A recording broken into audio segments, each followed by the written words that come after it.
Welcome back to a new episode. Before we get into it, we have a new name. We are now the Prospect Pulse podcast, brought to you by Scout the Stat Line. Nothing has changed with the content we're providing you, still giving you everything you need to know about prospects, minor leagues, and fantasy baseball. But we do have a new name now. And if you are not already, become a member at STS, $5 a month. You get for formulated rankings, peak projections, and Ross has a new addition that he wants to talk about a little bit, the Prospect Pulse. Ross, do you want to tell us a little bit about that and what members can expect from that? Yeah, so the name of the leaderboard is the same as our podcast. It's kind of a coincidence, but also a little bit intentional, I suppose. Prospect Pulse, that's the new leaderboard. And basically, it's taking our model rankings and it's applying it to smaller timeframes. So you can really keep track of how people are progressing through the season. Right now, we've got it set up so you can look at who the best performers are of the last 30-day period or the last 7-day period. The ranking is based on STS modeling, but you see actual results. So when you click on those, you'll see how they've actually performed through those periods. It's pretty cool. Right now on the 7-day leaderboard, Kevin McGonigal is leading that. Just to give you a couple examples, the 30-day leaderboard at the moment is also Kevin McGonigal. Number 2 on that is Dylan Beavers. I don't think those are big surprises. But it's just a way to keep track of how players are performing in the more shorter time periods. So I'm pretty excited about it. This is basically a redo of an old tool that we used to have going back to 2023, I think, that we called the Prospect Hot List. So this is just a rebranding of it. And it just so happened, as we were talking about rebranding the podcast, that it kind of made sense to use this name also for our podcast. I think it's a good fit, and the Prospect Pulse might make a few appearances here in the future. Absolutely, that sounds good. Now I know you just recently released your August top 100 update. Mine will be probably coming out this weekend, but if you want to get into some notable risers, some fallers, some new additions, and maybe some rankings that kind of surprised you a little bit as you were kind of getting that list out. Yeah, I think I had a lot of surprises throughout the whole thing. I mean, I surprised myself a lot just with where I was placing some people. First of all, my number one prospect is Samuel Basayo. He has been for now, I think, the last 2 months. So not a big surprise necessarily, but going back a year ago, I had said I don't think that Basayo would ever become the number one prospect. I thought he was really talented, but I thought his defensive limitations and his lack of speed could hold him back. And here I am eating some crow over that because I just think he's a monster masher. He's going to be, in my opinion, probably the top raw offensive talent come out of this prospect crop, not including speed or anything like that, just as far as like pure hitters go. He's got a lot of power, got great contact ability. He's 20 years old. He's in AAA. I mean, I just don't know what else to say. Like the superlatives I've just run out of using to describe him. So I think he's excellent. I've been comping him to Jordan Alvarez for future outcomes. So I wanted to start there. That one's a big one. I had Kevin McGonigal come in number 2 in this last update.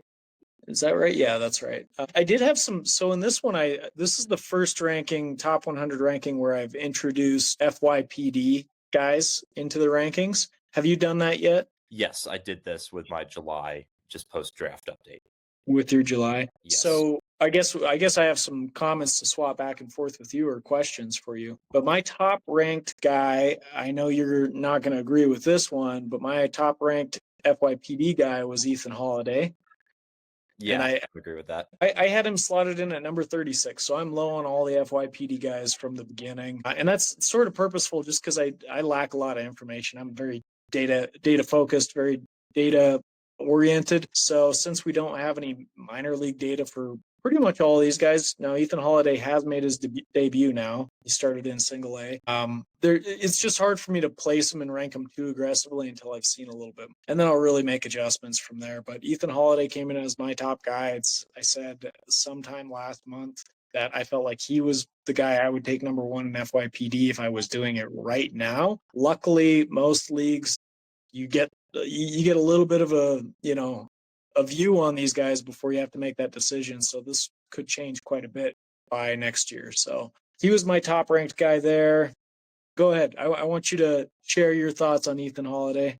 Yeah, I mean, I don't necessarily dislike Ethan Holiday as a prospect. I think looking at it presently, though, we know what the power upside is. He can potentially be a 30 to 35 plus home run hitter at third base. But the rest of the profile, especially the hits, kind of leaves a bit to be desired for me.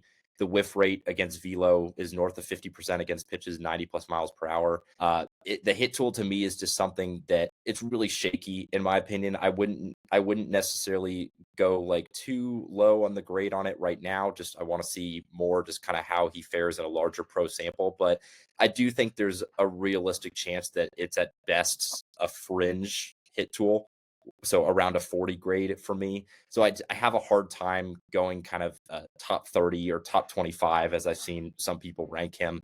Also in a system that isn't necessarily good at developing hit tools. That's another thing for me. I like the power, but I have him 50 overall for me.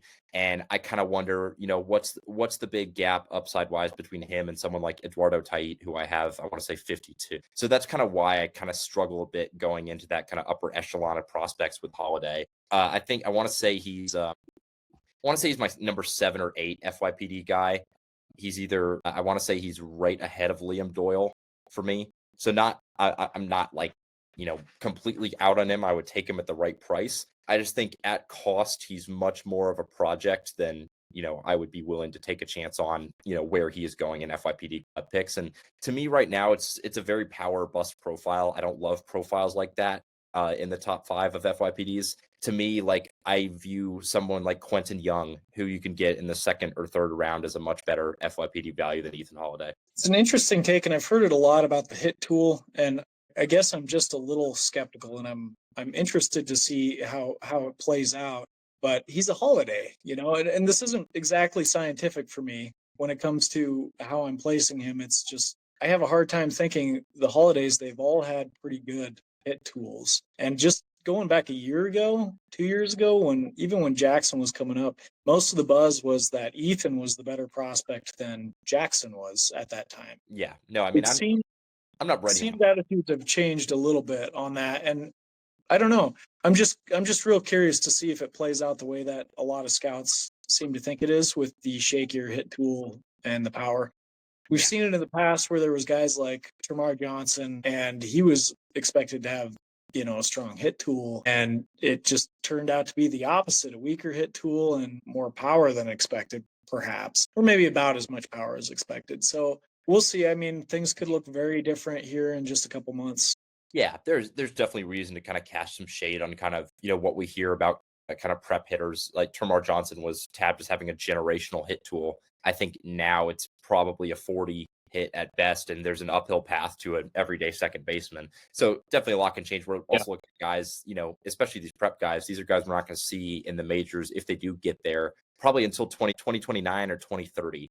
So a lot of development ahead. Definitely not writing off Ethan Holiday at all. I just think I'm probably going to be a bit more on the conservative side for him right now until I hear better things about the contact rates and the ability to handle velo. But I think he's somebody at the right price. I would definitely take him in FYPDs. But I think for me, the right price is more like if he gets into that 7 or 8, I would consider it. I don't think he would be if I do have a few picks that will be in the top 3 of FYPDs. He's not somebody I would look at there. One more I want to get you on. This one kind of surprised me a bit. This is the highest I've ever seen him ranked, but you have Rainiel Rodriguez at number 20. I want to hear some of your thoughts on that and kind of what puts him there versus kind of some of.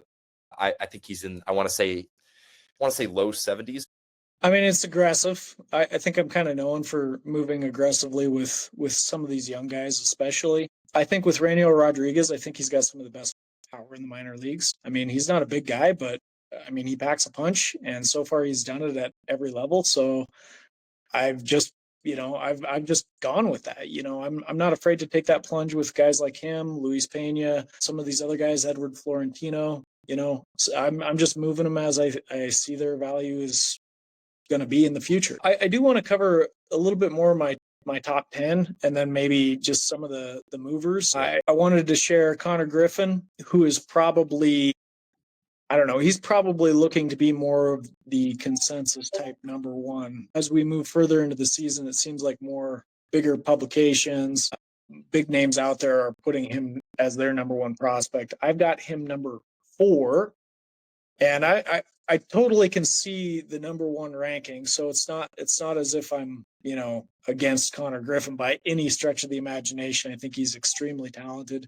The only thing holding me back is the lower walk rate, really, from moving him even higher. I think, I've got Kevin McGonigal, number 2. I think he's probably got the best hit tool in the minors. I've got Luis Pena, number 3. I think he's got a slightly better hit tool than Connor Griffin. Connor Griffin, I think, has at least equal speed, maybe a little bit more, and more power. So I'm really kind of hedging on the hit tool being the carrying card in that, between those two anyway. I've got Walker Jenkins coming in number 5. It seems like a lot of people are sort of shying away from him, and he's sneakily having a really good season, bounce back year. Power's starting to come back around, which, I think a lot of people are sort of sleeping on. Number 6, I've got JJ Weatherholt, who, he's blowing the doors off in AAA right now. I think he's looking really good. We might talk about him a little bit more later. Sebastian Walcott, I've got coming in at number 7. Number 8 might be a bit of a surprise, Colt Emerson. I'm maybe one of the higher people on Colt Emerson, but I think people are sleeping on the season he's having, similar to Walker Jenkins. Number 9, I've got Max Clark, having a great year. And then number 10, rounding it out, Leo DeVries. I've actually dropped him a little bit in my rankings. He was as high as number 2, I want to say, a few months ago. So he's dropped a little bit. I'm just starting to see that there's some holes in the hit tool that I thought were just small sample sort of situations, but I'm starting to see some holes. Yeah, no, I do kind of share some of that same sentiment. JJ Weatherholt is a really interesting one because coming up, I think a lot of people were more kind of drawn to the hit tool. But now I think, now he's in AAA. We have stat on him. He's kind of, in a way, become a power over hit prospect. It's a small sample size, but 91.3 average EV, 11.4 degree launch angle, hard hit rate near 50%. Slugging percentage at over 600. It's at 632. And the contact rates are fine, but they're not great. It's 73.5 overall, 78.5 zone, 60% out of the zone, 23.2% chase. So I think that's been an interesting development is, if we're kind of looking at, the hit tool that he kind of had coming up more as he kind of settles into AAA with that power, I think you're looking at a potential top 3 prospect in the game. While I got you on a couple of those prospects that you brought up, I got to ask you, I don't know if you're in the points dynasty league, the Scout 32 one, but I want to I want to hear your thoughts about my trade for Bobby Witt Jr. So I traded Leo DeVries, Luis Pena, Ryan Sloan, AJ Smith-Shawver, Josh Adams, a 2026 FYPD first for Witt and an FYPD second in 2026. Yeah, it caused a little bit of a buzz, I think, in the league chat. I think it's a good deal, like all around. I obviously I would have gone your side. I'd want Bobby Witt on my team, no doubt about it. But you did give up some good chips in that deal. I don't think it's like a deal where you've totally fleeced him. We saw some comments. I think one of the people that commented on there was confused who was getting who. They said you got fleeced, and I was like, I think you mean that the other way around. I think they just had you guys mixed up who was getting and who was sending. I think I was not really planning to deal any of DeVries, Pena, or Sloan, but it's Bobby Witt Jr. You don't get superstars like that available in a 30-team league, and I was kind of like, record be damned. Like a lot of these guys were kind of drafted with mid to later prospect picks for me. I'm confident I could do it again. So, I think it was one of those, push all the chips in. I was texting Doc about this, and I put a really strong offer out there originally. I think my original offer was all 3 of it was the 3 of Pena, DeVries, Sloan, and then I want to say it was Joe Mack, Johnny King, and Adam. And it was like there was no Mac, no King. I'm like, okay. I put Smith-Shawver in there, and it was like strong. And then the response was like, throw your first on top. And I'm like, I almost backed out at that point because I'm like, I'm partnered with 3 top 25 guys, a young MLB arm with upside, and kind of 2 more kind of back end. Oh yeah, Cal Steven was also in that deal. I was blanking on that, and 2 more kind of back end top 100 prospects. And I'm like, okay, first and second, I'll do it. I'll go a little bit higher than I wanted to go. That got over the line, but I just kind of had to hear your thoughts on that while we were talking about DeVries and Pena. But yeah. I also share the same sentiment about DeVries a little bit. I also like he's yeah, I kind of have some concerns. Is he going to stick it short too? That's he's kind of been inconsistent there from what I've seen of him. And I think if you're looking at a third base profile, it's a bit less interesting to me. The power's really good. It could be kind of carrying in that profile, but I think I'm more interested in kind of, the potential 5-tool shortstop and I do kind of share those same concerns about the hit tool. I think it's a lot closer to kind of average than it is to plus right now. Not horrible at all for, a 18-year-old, I want to say, in high A, but I do think that we need to see that a little bit improved before he's kind of in that, closer to number one overall discussion versus kind of back end top 10. So I think that's actually a really good placement of him right now. He'll probably be item 8, I want to say, in July. It was no, I had him 9 in July. That was ahead of Mahe and Weatherholt at the time. So those two will definitely be ahead of him for me. So he'll probably bump down to 11 or 12 for me. Yeah, it makes sense. Okay, so let me touch on some probably of the bigger surprises or movers, one or the other. So I think one of them on here is Spencer Jones. We've had some healthy conversation about Spencer Jones. You were just talking about he might potentially make your top 100. I have him number 31. And we've talked a lot about this. I think this is just a good topic in general. Like, he's not my type of player. Yeah. I am not going to roster him in my leagues because there's so much risk and he's just not my type of guy. At the same time, like, you almost just have to acknowledge the incredible season he's having. I mean, it's been about a week since I checked up on this, but he was leading the league in home runs. He steals bases. I mean, and the tear he's had through the high minors has just been really impressive. So you pair that with what scouts are seeing in the physical attributes for Spencer Jones, and I just feel like if I weren't to rank him at least as a top 50 type of guy, then I wouldn't be doing my role as trying to help other people find good prospects. So 31 to me is fairly aggressive, but I feel like he deserves a little recognition. Yeah, no, I think it's been kind of a roller coaster for Jones because he was a top 25 for a lot of people entering last season, 2024, after the kind of ballistic spring training he had. Then the K's creep up to the low to mid 30s, and then he's kind of out entirely. Now, I definitely think he's back in for me. He's a tough one to rank. I don't know exactly where I'm going to put him. I still have my concerns about the contact, especially in the zone, but I think it's kind of hard to ignore. He's going to be definitely going to be a new addition on my top 100 from my previous list. But at worst, it's like a plus power plus speed combo, which I think is a top 100 argument alone in itself. And then you look at the adjustments he's made in AAA. It's not a small sample anymore. We're talking 150 plus PAs. The K percentage is down to under 26% from 33.7 in AA. The walk rate is up 3%, up to 13.1 from 10.1. I think, with a profile like that, yes, there's going to be some volatility. And I think he realistically profiles as a very streaky, frustrating player for fantasy. He's going to have his really high highs, and then he's going to have these lows where like quad A players send him back down unstartable.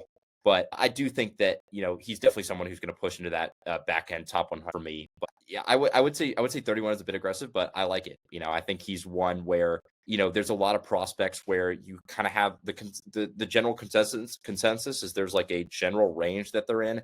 I think Spencer Jones, his biggest backers, you could argue him as a top 50 guy. And I think there are people where you could have him as a top 150 guy. And I could see that side of it too. So he's definitely fascinating. I think definitely one of the more divisive prospects right now in rankings. I mean, unless he makes further improvements, he's going to do whatever damage he does while striking out 200 plus times a year. That's a given. He's got to really cut down on his K rate if he's going to come under that. I actually have a few guys right in a row, real close grouped together that I think all fit this billing of like high risers for me. Owen Casey is the next guy on my list. And I think we talked about him in our last podcast that we did together, that you were a little bit lower on him as well.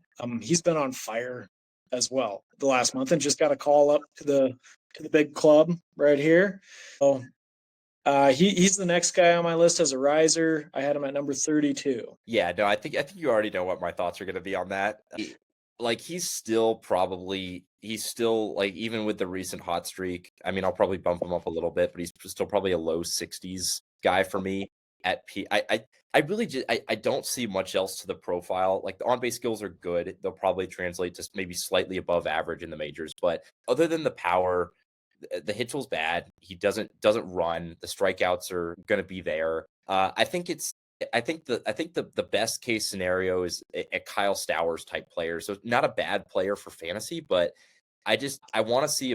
I just need to see. Maybe he'll prove me wrong in the majors. Who knows? But I just don't see a lot more than kind of a one category fantasy guy right now. So I think for me, Stowers is a good call out. Go ahead, finish your thought. yeah. I mean, Stowers isn't a bad player at all, but like I think going into drafts, I was talking about this with Eric Cross on the tool shed the other day. Stowers is having a great season. If he is a guy who's drafted, top 50 to top 75 ish in drafts next year, I'm gonna have my concerns. Super high swinging strike rate, super high K rate. He's not gonna sustain this average, in my opinion, with his contact skills. So I think that's kind of where I'm at with Owen Casey. Is he could have like really good seasons like that, and then there's seasons where I feel like he's just gonna get priced too high as a result, and somebody that I'm gonna avoid because it's a super volatile profile. So let me make the case for Casey. First of all, I would say STS the STS model did a pretty good job of IDing Stowers back 2 years ago. He was ranking in the 80s, I think, for hitting prospects, which nobody was really giving him a lot of prospect clout at that time. Looking forward now to 2025, I think that's a win for the model because it picked up on what he was doing then and was suggesting this is going to translate pretty well into the major leagues. And now we're kind of seeing that.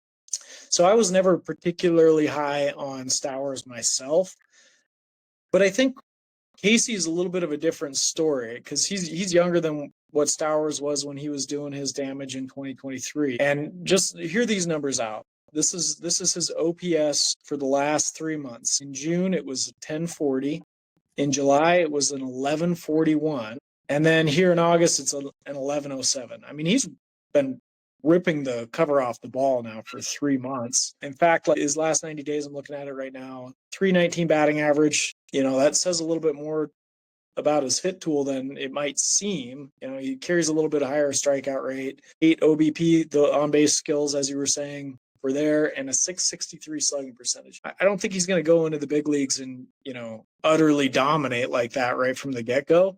But I think that's a good indicator of what's to come for him. I don't think he's going to be quite that kind of player, but if we saw some seasons where he was slugging over 500 through the season, I wouldn't be surprised by that at all. Yeah, no, absolutely. Another thing, kind of counterpoint, if I may, for a guy repeating AAA, like it's a very similar line than it was in 2024, 278, 375, 472. The slugging is the big one that's taken a step up, but that's now 289, 389, 566 this year. The K rate is virtually the same, 28.4 to 28.2. Walk rate, very similar, 12.9 to 13.1. So, I mean, I think he's a fine prospect. He's just kind of someone where, especially for someone repeating a level, even AAA, I just kind of don't see quite the helium to put him as high there. But I do think he could have 30 home run seasons in the big leagues. One more tie-in to the Stowers comp. I didn't quite bring this all together. But with Stowers, he was in about the 80 range, like I was saying. Right now, Casey is around 20 for hitters. So the model sees him as being a couple tiers higher as far as potential quality. So we'll see how it turns out, of course. But he's somebody that I liked him for his consistency before, as we talked about. And now I'm seeing a breakout. So that's what I'm queuing in on. And so I've moved him up to number 32 overall. So next on the list for risers that I've got is Nate George. And I'm really kind of queuing in on him from the STS model. I mean, it was a really easy guy to pinpoint because he moved into the top 10 for hitters. A lot of this is because of his stolen base potential. He's really fast, but I think last I looked, he was hitting well over 330. I think it was like 355 or something pretty absurd like that. So he's been tearing things up in the minor leagues, was moved up to high A. So, even from an age level standpoint, he's looking really good. Okay, 47 is where he's currently sitting. But just very impressive, and he's excellent out in the field as well. A lot of speed there, touch of power. We're not talking about a lot of power right now. Pretty good overall looking profile. I would like to see, one thing that kind of stands out to me as I'm looking at the numbers, like he gets caught stealing quite a bit too. So he maybe can use a little refinement on the base paths. What do you think about Nate George? Yeah, I mean, he's definitely had a breakout season. I think he's another one for me. It's going to be on that kind of top 100. I think the lack of game power so far is one thing that kind of keeps him more as kind of a back end top 100 for me than somebody I'm going to kind of go all chips in, push a little bit. But I think raking in high A, I want to say, or sorry, A, and then, just got a promotion to high A, hasn't hit the ground running there, but to be expected from a 19-year-old. But I mean, I like the profile, like good contact, good speed, good defense. I think I think for me, it's just kind of, it's more for me like kind of what separates him massively from someone like Theo Gillen, who's in kind of that back end top 75 for me. So that's probably the range I'm going to put him at, is upper 70s to low 80s. But yeah, I do like Nate George. Definitely, I think the lack of game power for me is definitely one thing that's going to hold him a little bit back. But I think it's a fun foundation. There's a realistic chance where even if he grows into average power, you're looking at a very, very good fantasy player. Okay. Next one on here, I had him ranked number 33. Next guy I wanted to really touch on is Braylon Payne. With the Brewers organization, it's been an interesting season for Payne. I don't know how closely you've been following him specifically, but he started out really hot, and I got really excited about him. I ranked him super aggressively right at the beginning of the season. I just saw superstar potential there. And then he just had a really rough May and June timeframe, and he dealt with some injuries in there as well. And then July, he came back with a vengeance and was just ripping the ball apart. Just listen to his July numbers: 383 batting average, 517 on base, and a 638 slugging percentage. So I mean, he was ripping the cover off the ball all month. And then I think he got hurt again near the end of July, so he's just come back. So we'll see if he's able to keep that momentum going through the rest of the season. But he's an exciting guy. Oh, and it's his birthday. Happy birthday, Braylon Payne. Anyway, he's a very exciting prospect. A lot of speed here. I think there is some decent power in this profile too. So, if it all clicks, and it's of course an if, but if it all clicks, I think there's a potential star. So I'm really excited about him. He's back into my top 100 at number 50 overall. Yeah, I do like Braylon Payne. He's someone I was right there with you. I think he was a kind of just outside my top 50, and I want to say it was either May or June. But I definitely kind of got aggressive with him. Then hurt, slump, pushed him out. Kind of overcorrected a bit there. I think he's an interesting player because on the defense and speed alone, there's a floor of a big leaguer, in my opinion, in some capacity. I think kind of it's interesting to see kind of the more game power than we kind of originally thought coming up. He was kind of a more raw power than game power, but definitely an interesting sign. 7 home runs and 271 PAs. That's kind of a bit better than I was expecting. Maybe can you hope down the road it's 50 to 55 power? I think that's realistic. I think the one thing kind of holding him back is more kind of a back end top 100 for me is just the contact rates right now.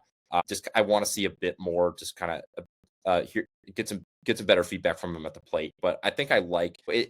It's really like near top of the skill speed, and he can stick in center field. So I think with that alone, there's a safe floor. I think just for me, it's kind of what keeps him kind of more of kind of the back end top 100 is kind of just kind of what kind of impact are we getting at the plate. So you brought up Theo Gillen earlier. And I asked this question on X. If you were to pick one of those two, who are you taking and why? That's an interesting one because Payne has kind of come more into that game power.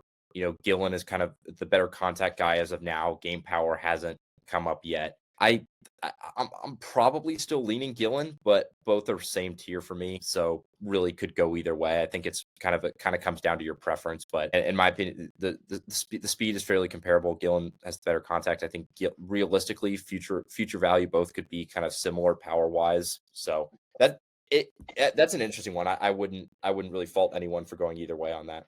Yeah. So on X, Braylon Payne won that poll. It was pretty close, but Braylon Payne took it. And I put Braylon Payne about 8 spots higher. So I've got him number 50, and I've got Theo Gillen number 58. So I'm on the Payne side.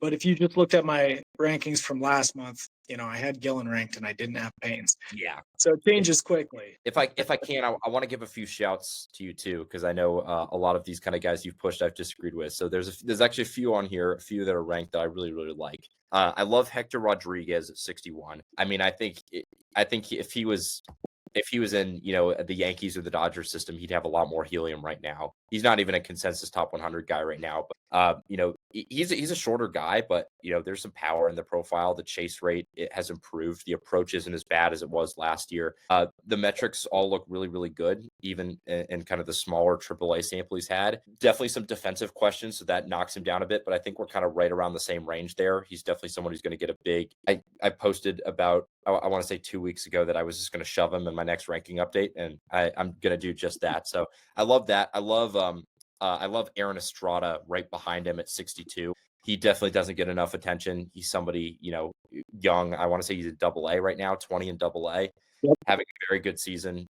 I don't know if there's a carrying tool in that profile yet, but I think it's a guy who could realistically have 355 tools in his profile, and that's an interesting. That's fine from a kind of tier 3 to tier 4 overall prospect. So I like that one too. And then getting down the list a little bit, I really like Esmeralyn Valdez. He's one that is going to be a new addition for me as well. And this is probably someone I have even higher, but Kalen Culpepper is another one I like on there. I think he definitely doesn't get talked about enough. Really good hitter, showing a lot more power than was projected of him. I think realistically he could be a 60 hit, 55 power guy. That's a very good profile. Yeah, interestingly, on X, somebody said I was too low on Kalen Culpepper, and I said, well, hey, at least I got him ranked. You're not going to find that very many other places. Okay, I got two guys that I have questions for you on, both the placement and just what you think about them in general. One of them is Nelson Roda. He's been kind of a big name for us recently at STS. He's just been kind of popping there, and not just with STS modeling, but like prospect larceny, he's popping on that formulated ranking system. I think even Pitcher Diggs Bags leaderboard, he's moving up on. It seems like there's some confluence around him from the database sort of ranking systems. What are you thinking about Nelson Roda? I moved him into my top 100. I'm just curious what your thoughts are. Do you have him ranked, or are you going to have him ranked? And what do you think about him? I'm still finishing some stuff up on my draft, but I will probably not have him ranked. I'm not too interested in Nelson Roda. Definitely young in AAA, but I think to me he's a lot more of kind of a finished product than some of the other kind of prep guys with upside that I kind of like to fit into the back end of my top 100. I don't ever think he's going to be a big power guy. I think even 12 to 15 that has been kind of thrown around a lot is a stretch. I think the contact is just good, not great. So I can sometimes overlook guys with that power upside if the hit tool is really good. I don't think it's really good, so that kind of leaves a lack of kind of a carrying tool at the plate. He's kind of a speed and glove first outfielder to me right now. You know my thoughts on Justin Crawford. I would take Justin Crawford pretty comfortably over Nelson Roda. I think even a borderline top 100 guy for me, like Henry Bolt, where the launch angles are atrocious, but if he can kind of get into we know the raw power is good. If he can kind of get into some rhythm of even lifting the ball, he's also someone I'd take over. Roda is probably in that kind of big cluster in the kind of top 150 to top 200 range for me, but overall, it's just not a profile that excites me all that much. It's an interesting one in a lot of ways, and I'm kind of on the same page with you as far as the question marks that you raised about Roda. Yeah, there's no doubt, like, he's tearing the ball. He doesn't pull the ball at all and doesn't lift the ball well. So that's another thing, is even against more advanced competition, I kind of wonder what physical projection, if any, is left. So that's kind of a bit of a concern for me as well. The interesting thing here is that he's in AAA right now, and he's really hitting well in AAA. It's a small sample, granted, but it's interesting because he is 19, and I think that's where the potential excitement comes out. And STS has him, I think, at peak at like 10 home runs per 600. So they're expecting that there's going to be some development still, and if he does that, as far as speed guys goes, he becomes interesting, right? Because you get a lot of speed guys that come up and they can hit for average often, but they don't get on base a lot, and they don't hit for enough power to really make up for the lack of on base capabilities. And that's where they get themselves into trouble, because like you look at from a WRC perspective, these guys are like league average players. And it's hard to stick in a starting role if you're not being above average. Whereas a guy like Nelson Rada, at least based on our modeling, he projects to be above average. So if you are looking for speed, this might be the way to go. It's just an interesting one. There's a lot of variability in the outcome. Obviously, we don't know how he's going to turn out.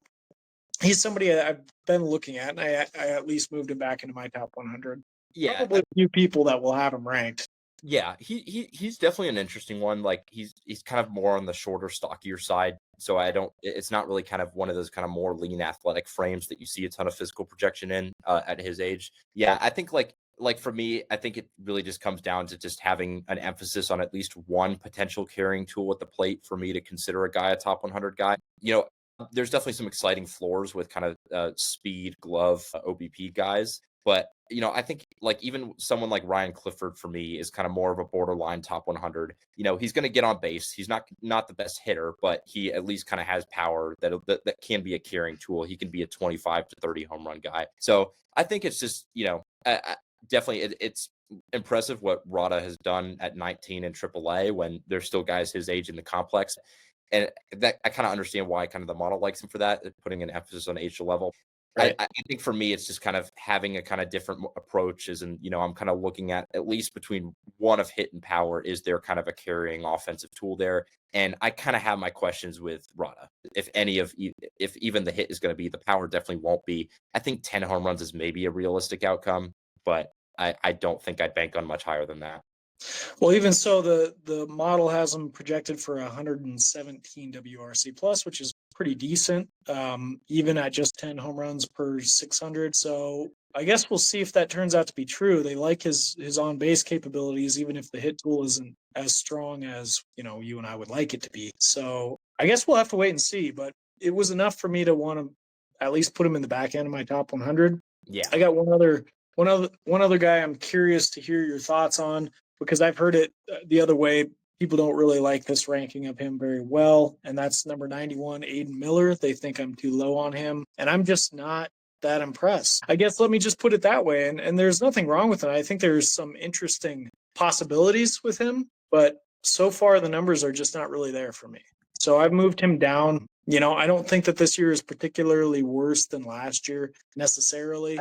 He is hitting for lower average, but I give him a pass on that. I'm just concerned that the hitting is just not that great to begin with. yeah, I'm kind of in that same boat. I don't think he's better than a 240, 250 hitter in the majors. I mean, for me, there's still some interest there with his power and speed. I mean, the power is plus, in my opinion, especially the raw power. The speed is kind of above average, but I'm kind of right there with you. Is like, the on base percentage is good.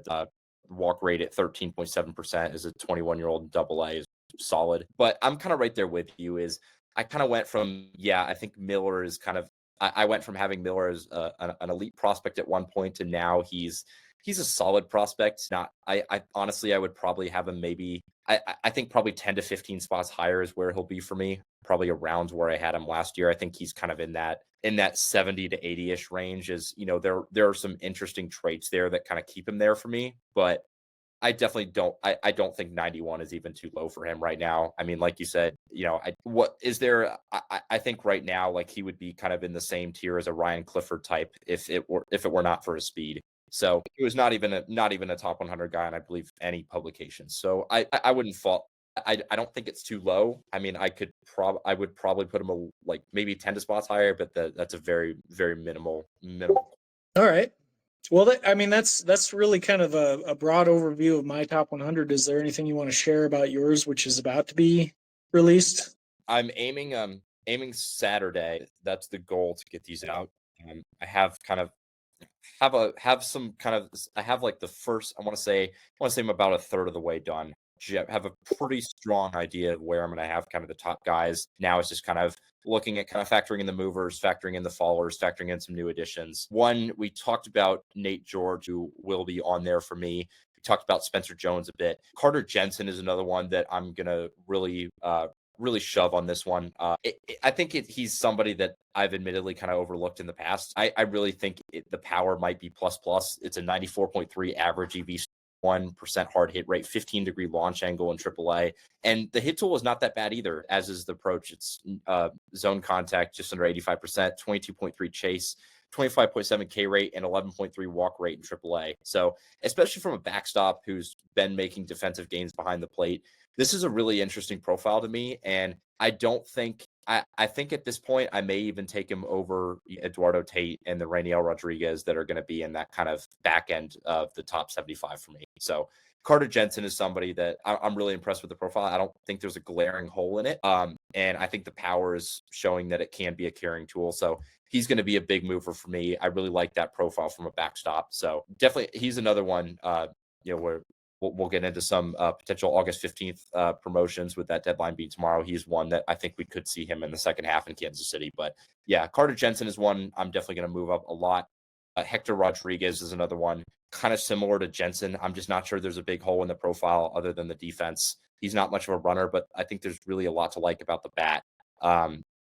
The chase rate was super rash entering this year. Now it's looking a lot more respectable. The zone contact is elite. The contact rates are elite. The power is very impressive for someone who is, I want to say, 5'8", 175 pounds or so. So I think Hector Rodriguez is just going to absolutely rake in that ballpark. He's probably another one. I'll push him into that top 75. And yeah, those were the two I had. Still finalizing some other ones. So there might be some new names in there. Sam Antonaji, who you had, is kind of one like I've kind of said in the past. I don't love those little impact power guys. So he's definitely one that kind of makes challenge or go against my usual norms for kind of ranking prospects like that. Is, it's hard to ignore what he's done. He's amongst the best in AA and on base percentage. And I want to say WRC, so I'm getting that right. So very interesting profile. I do like Sam Antonaji. So I think another one that I'll probably move up a bit is Brody Hopkins. I had him at 76 last, and I've kind of thought about it a lot, and I've looked at some of the arms ahead of him, and I'm like, I think I could even be talked into taking Brody Hopkins above somebody like Trey Yasavich, who I have about 10 spots higher. I think I could even be talked into, I'm admittedly a bit lower on Jonah Tong, but is the gap between Brody Hopkins and Tong all that big? And I kind of go back and forth on this, and I'm like, I really don't think so. Like, Hopkins has a really good fastball. The secondary stuff is better than Tong's, in my opinion. It's a starter's mix. The control has taken major strides since going into Tampa Bay. I kind of wonder if Brody Hopkins is just a top 50 prospect that a lot of people just haven't caught up to yet. So he's another one that, and then also who I had one spot higher than him in my last update, Jackson Wiggins. He's another one that I'm probably going to move up. Really good fastball, double plus. The slider is plus.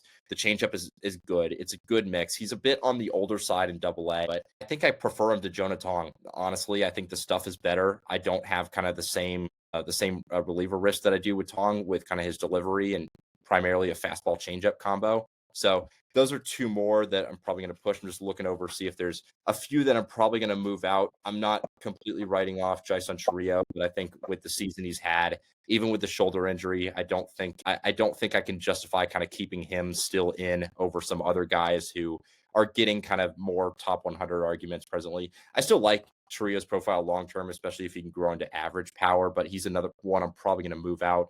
Brandon Clark is another one. I like the stuff. I just think right now he's far too much of a project to have a top 100 grade on right now. I think realistically, it's a long shot that he's even a big league starter. And I would love to be proven wrong on that. The stuff is really good, especially from a lefty. I think there's a very wide range of outcomes. I think I'm just leaning more that he's a lot closer to the kind of lower side of that, and that being a high leverage relief arm than he is a kind of top 100 guy. So he's one I'm probably also going to move out. And then, he's been a popular name on top 100 lists for a while, but Xavier Isaac, the contact is really bad. The power is good, but I think he's going to need some major adjustments to be even, a semi-regular big leaguer. So he's probably another one. not completely writing him off just because of how good his power is. I just don't see enough in the rest of the profile right now to have a top 100 guy on. One that I was told I was way too low on was Payton Tolley on my last update, who I had at 90. I'll probably bump him up a little bit, but I still have some kind of similar concerns with him. Is like, it is such a fastball dependent profile, and the fastball is one of the best in the minors, but I'm even skeptical of kind of two pitch guys. Tolley on his better days is a two pitch guy. So I think he's going to be a tough one to rank, but I think I'll probably bump him up a little bit just because of how the results have been. But realistically, I have a lot of concerns with how his dominant fastball profile and his kind of inconsistent slider as his best second pitch are going to play, especially to being a starter long term. Yeah, that's good stuff. Carter Jensen, great last name. So we have the August 15th deadline is tomorrow. For those who are unaware, that is the deadline in which a prospect promoted cannot graduate rookie status. So it is a kind of common date of where teams will bring up top prospects in AAA so they can maintain their rookie status for next year. We've seen Nolan McLean and Owen Casey called up in recent days. Who are some other names that are going to kind of be under radar for this kind of post-August 15th deadline that we could see kind of get cups of coffee stints in the big leagues? Okay, I'm going to start with the big one, at least from my opinion. And if they don't call him up, there's something wrong here. Talking about Big Bossa, Slamuel, Basayo. He needs to get the call. Come on. Let's go, Baltimore. I think after they moved all those guys out, they shipped everybody out at the trade deadline. We should have seen him up, but I get it. There's a service time manipulation going on here, and I really want to see what he can do in the major leagues. So I hope he gets the call. While we're on the Orioles, I think another person that should also be up, he should be up right now playing, is Dylan Beavers. So those are the first two that I would start with. Yeah, no, I love Beavers too. I think he's kind of one of those prime kind of post-hype prospects. Is he's made some big strides across the board. The EVs are a lot better. The hit tool has gone from looking like fringe to at worst average. The speed is there. I think I have Beavers top 75, and it's a lot higher than a lot of other players, but he is definitely another name to watch, especially with kind of the holes that they've had in the outfield after trading away Ramon Laureano and Ryan O'Hearn. Dylan Beavers is definitely another name to watch. I have another big one. I kind of go back and forth about this. It would not surprise me if he's an early 2026 one, especially with the way the team is trending. But JJ Weatherholt, second base with the Cardinals, I think that's another potential one to watch. Maybe not immediately right after the deadline. I think maybe September is more likely, but I think he's definitely another one to watch. I saw a clip from their GM talking about how it might not be in the best interest of the ball club to bring him up. So there is some concern that, Cardinals might be getting a little cheap here. So that could be one thing that holds Weatherholt back, but I absolutely agree he should be called up. Yeah, no, He's ready. I think there's, definitely, the contact rates have in AAA have kind of been some that given me a little bit of pause. So kind of, I guess I would understand it, but there's definitely some impatience in me that kind of wants to see these guys, even just for a little bit. Like, what's the worst that can happen? You keep his rookie status through next season. You get a potential PPI pick. I don't think they're a postseason team this year. So I kind of want to see it. Another one. This is one that I think even with the depth that they have, there's still a chance of this. And that's Robbie Snelling with the Marlins, acquired last a little over a year ago in the Tanner Scott trade. The stuff has taken a big step forward this year. He's having a really good season in AAA. The fastball velo, he's gone from kind of a sits in the mid 90s to now kind of hitting 97, 98, and from a lefty, super interesting profile, really good stuff. I think it's kind of gone from is he kind of a back end innings eater type arm to, okay, maybe there's number 3 upside or better here in a very short time. So I think he's another one. I think there's a chance, 1.34 ERA, 2.74 FIP, 11.5 Ks per 9, under 2 walks per 9 in AAA. I mean, the numbers are really good. I think at this point, see what he's got against big league hitters. Yeah, agreed. There's a couple other guys that I've been looking at. Well, first of all, we talked about Spencer Jones. Do we see him? Ooh, I'm gonna lean no. The outfield is fairly set with Grisham, Dominguez, and Bellinger out there. So I don't think there's a reason to rush him yet. But I mean, we've seen some crazy injuries happen. We've seen crazier things happen. We've seen guys go into slumps and, teams looking to kind of interject a new face, new energy, new bat into their lineup. So I wouldn't completely write it off. I'm probably leaning no. I think it's probably a 40-60 lean for me right now, and that he isn't. I think it's more of a kind of next spring. Okay. I do think we'll probably see Justin Crawford up. Yeah. Sal Stewart is on the fringe, so we might see him and Hector Rodriguez as well. Since you were talking about him earlier, he seems like a candidate that could get called up. Yeah, both Rodriguez and Stewart are interesting because now that they have Keith Hayes at third, they're not going to bring Stewart up to play third. I don't think he's the third baseman anyway. It's kind of who do you bring up to play second? That's Rodriguez's natural position too. I don't think he can really play anywhere else, in my honest opinion. They have played him in the outfield a little bit too, so he could be out there somewhere. Yeah, I just don't think. I don't even see an average defender in the outfield defensively. Shorter guy, not much speed, average arm maybe at best. So it's going to be interesting to see how that kind of long-term second base situation works out, especially with how Matt McLain has hit this year. I really don't think it's out of the question that one of those two are up. I think it's just a matter of who. Yeah, I'd agree. That makes sense. Yeah, and then we saw CJ Kafis get called up. He was another one that I was thinking could get up at the stretch one. Yeah, Tampa Bay with pitchers they're so tough to predict with their arms. They'll just be demolishing AAA, and then they for some reason don't call them up. Like we saw this with Joe Boyle. We're kind of seeing it now with Forrest Whitley, who the Rays pitching lab is just a gift that keeps on giving. They might have actually fixed him. I don't know how they did it, but they might have actually fixed him. But Ian Seymour, fairly quietly, he's on the older side for a prospect. He's 26, but he has a 2.62 ERA, 3.46 FIP, just under 11 strikeouts per nine, a little over 2 walks per nine, over 86 innings, 16 games, 15 starts in AAA this year. I don't think he kind of gets a lot of the attention of some of those other arms just because of his age, but I think Ian Seymour can be a very good big league arm. So he's another one. Obviously, Tampa Bay has done some decisions that kind of make us scratch our head and make us go, huh? But Ian Seymour is one. I think maybe there's a chance at that. But that is it's a tough depth chart to navigate right now. If they need another starter, will they bring up Forrest Whitley?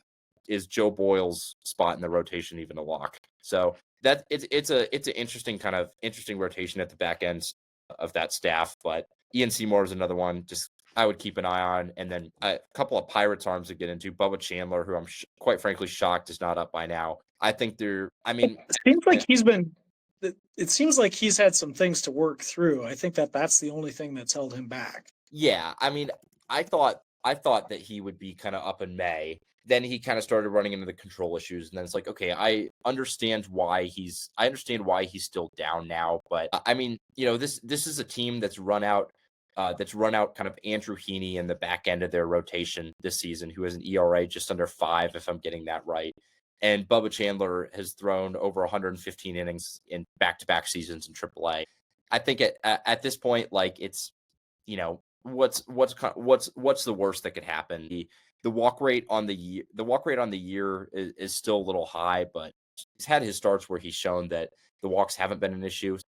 I still think there's a fairly strong chance that there's still a fairly strong chance that he's up. I think it's just another interesting part is last 2 starts combined, he's just gone 8.2 innings pitched. So kind of wonder if there's an innings limit coming into play here, but I don't know. I'm kind of at a believe it when I see it point, but I still think that there's a chance he's up in some capacity. Just, the stuff is so good that I think even letting him pitch out of the bullpen, see where it goes, see what you have, think there's a very real chance of that. And was there another Pirates arm that you were thinking? Yeah.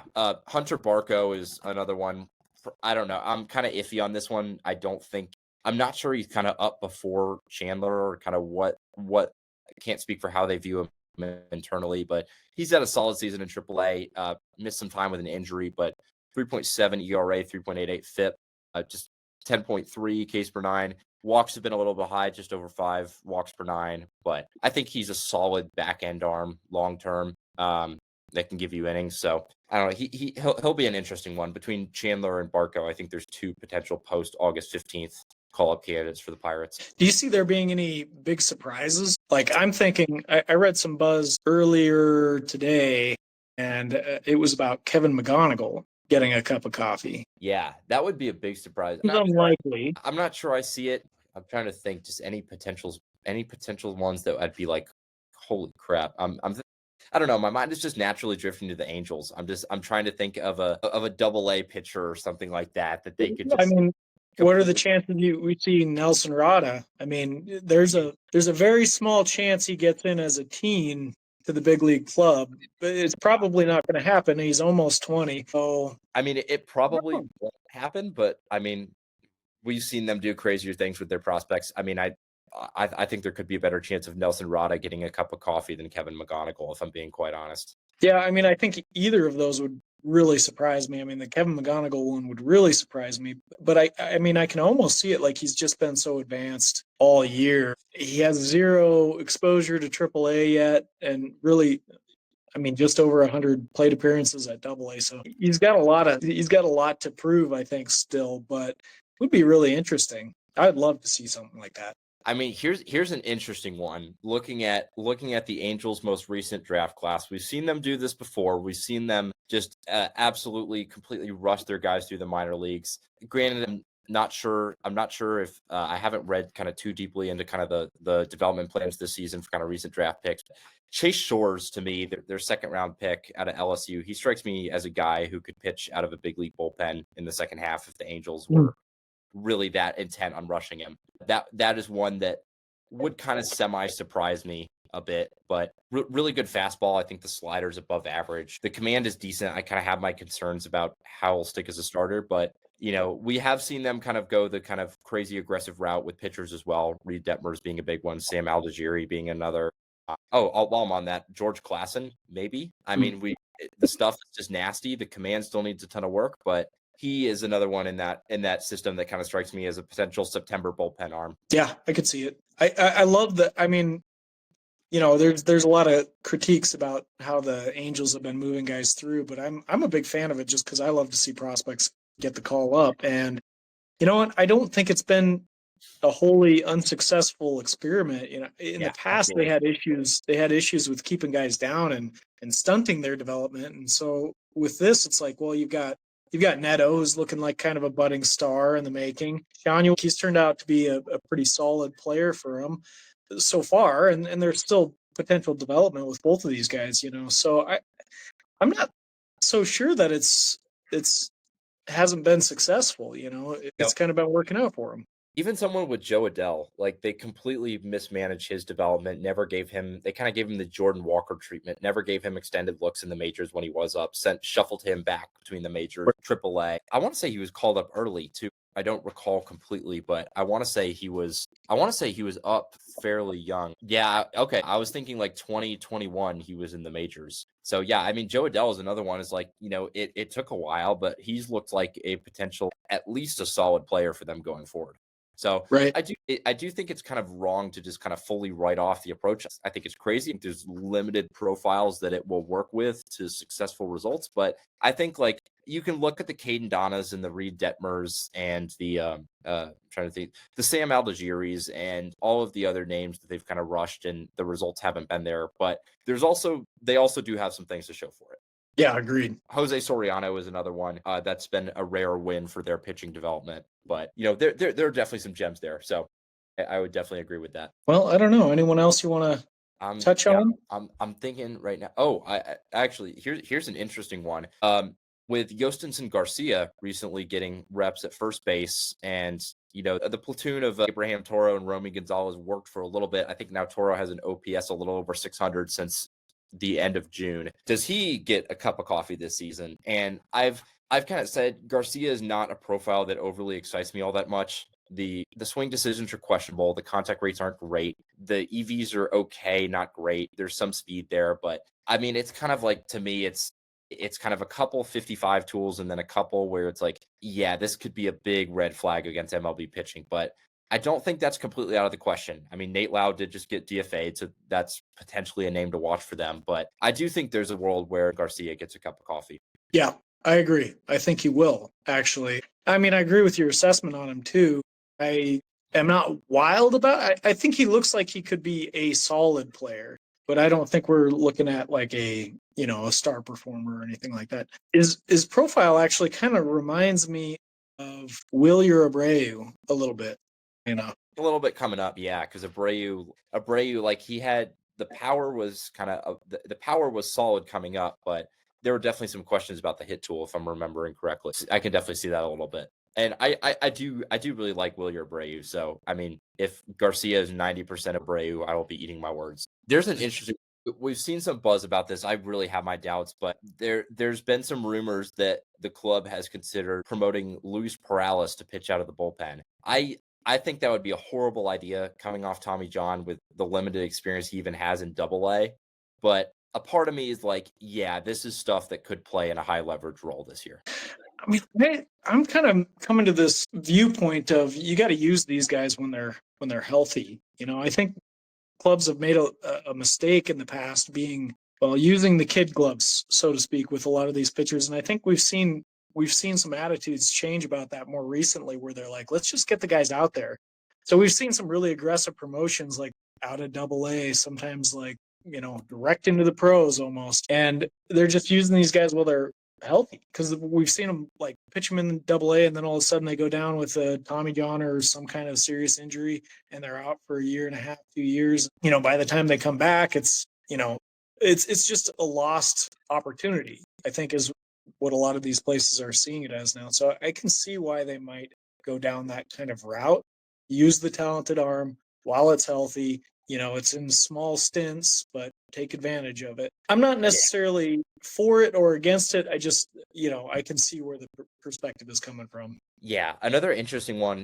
This is obviously if he's healthy, but Chase DeLauder, I mean, I think I saw that he's out 6 to 8 weeks, I want to say, from like, I believe that was like from about a month ago. I have my questions. I think just kind of a simulated rehab game and then back into AFL this fall is a much more realistic outcome. But a part of me is like, if this is kind of a fringe at best looking on the outside wildcard team, do they kind of see what they have in him heading into this season? Yeah, I mean, he's talented. What a frustrating player to own in fantasy, right? Just can't stay in the field. And you have to start questioning at this point, like how much has his inability to be on the field impacted his development? Yeah. He looks like he can handle high minors pitching. So it'd be interesting to see that happen. I'm pretty skeptical that they would do that though. I think he's got to get some appearances in the minors. He kind of reminds me of a minor league Byron Buxton, where it's like you don't question anything really in the profile when he's on the field. He can hit, the quality of contact is good, the speed is good, the approach isn't glaring. It's a very good blend of power and contact. But it's kind of when the when he's on the field has kind of become a big when. Like, is this a guy that's going to give you consistently 100 plus games a season? And a lot can change. You can have injury plagued guys coming up who find a way to stay healthy, still produce in the majors. And I think with Dylan, the biggest thing that kind of knocks him for me is the health. I mean, if you were looking at his numbers from a guy who was hurt even half as much as he was, like, this is a top 25 prospect in the game. Well, I don't know if you remember Buxton coming up too, but he had the same issues. He couldn't stay healthy then either. So, I mean, I think he was MLB Pipeline's -- 1 prospect for like 3 years in a row, but he was hurt for half of that time, so they were just like waiting for it to come to fruition. And, just turned out that that's how he is. Yeah, no, I'm thinking, is there any other potential call-ups that would be like, okay, wow. Oh, here's another one. I honestly, I faded him in the past, so I kind of forgot he existed. Joe Mack with the Marlins. I think that's another, like, I'm not a big Joe Mack guy.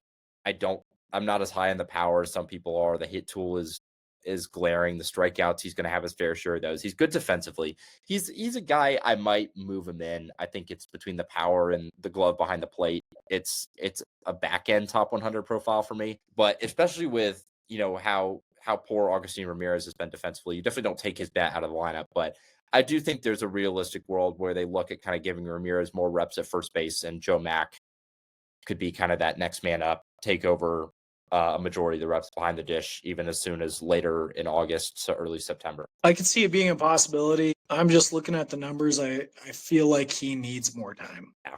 No, I definitely agree there. Like, I think it's the numbers don't blow me away remotely.